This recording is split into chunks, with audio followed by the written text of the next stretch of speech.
My name is Michael. I've been absolutely fascinated by tabletop role-playing games for the better part of my life, and I don't know much about luck, but I did apprehend a leprechaun, and he's down in the dungeons being interrogated by my pet mimic, Flopsy. Oh, don't worry. Flopsy's gonna be just fine. Welcome to Roll With Me.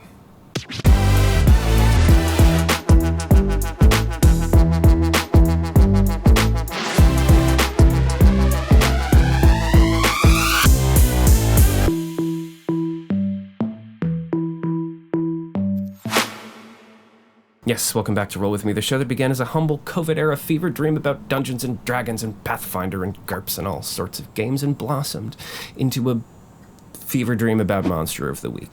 If you are new to the channel, Monster of the Week is a theater of the mind tabletop role-playing game by author Michael Sands, set in the otherworldly aesthetic of your favorite paranormal programming like Supernatural, The X-Files, Twin Peaks, etc., etc. In this game, we prefer narrative to naysaying and marvels over mechanics. But the rules of the game are also important sometimes too, sometimes, I guess. Sometimes. And today we're going to talk about one of the most crucial mechanical features of the game. Today, we're going to talk about luck. I feel lucky.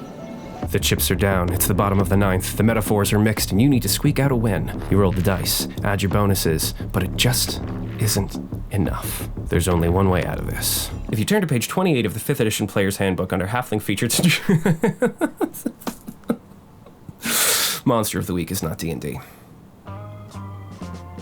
Let's start at the top. In Monster of the Week, as with most tabletop role-playing games, whenever we want to make an action that furthers the narrative and pushes the story forward, we roll dice to determine our success or failure. In this game, we roll 2 d6s, apply our static bonuses from our playbook, basically our character sheet, and compare the result to this iron-bound rubric. If we roll a 10 or higher, we succeed in our endeavor, no questions asked. On a 7 to 9, a mixed success, giving us varied results. And with a 6 or lower, we fail, taking a point of experience as consolation for our demise. Or we can spend a point of luck to automatically succeed as if we'd rolled a 12. We do not gain experience when we use luck. That's important. Alternatively, let's say you just took a bad wound from a monster, a grievous wound, a deadly wound.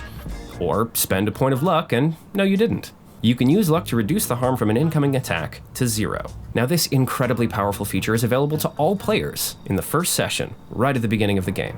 Luck is something everyone has, until it runs out.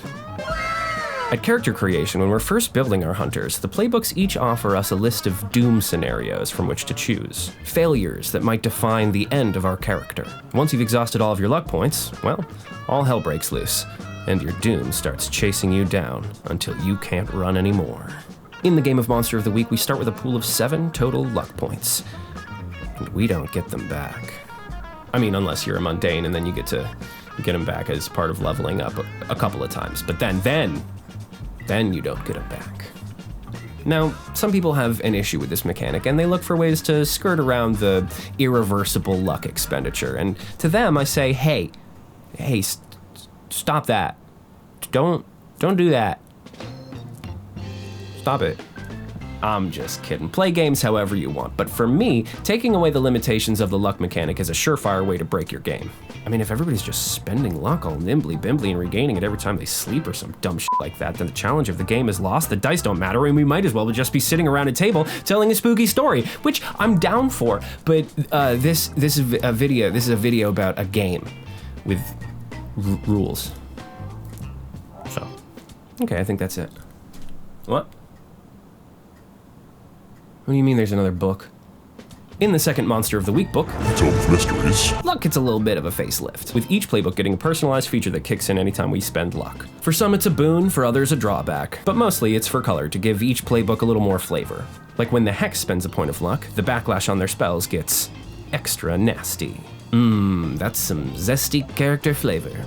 Regardless of the new playbooks, luck still functions as it always has, and the extra effects will vary at the keeper's discretion. In the game of Monster of the Week, few features can be as epic, as uprooting, as game-changing as luck. The ability to turn a failure into a success, to eke out a victory in the face of certain doom. Luck points are precious.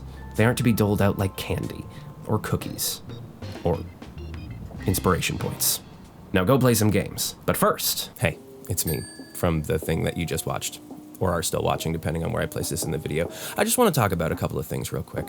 Over the last couple of years, I've gone through a lot of significant life changes that have kept me from making regular content for this channel. And that's really regrettable because I love talking about gaming and I love this little community that we've sort of built here together. And that said, I want to thank all of the people who have continued to like and subscribe and comment on the videos and the channel in my absence. It is really heartwarming and unexpected, and y'all are the best. Thank you so much. Also, in that time that I've been away, I've been making a lot of music. I started a record company called MOSFET Records. You can check out my website on the internet where websites are commonly found.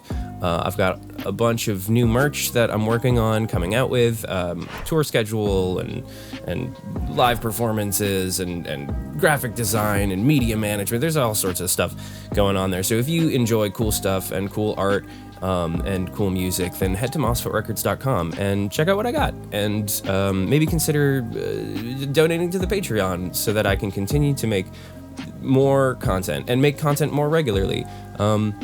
Yeah, and otherwise just, like and subscribe and comment and keep doing what you're doing and reach out and, I love talking about it. So let's talk about it.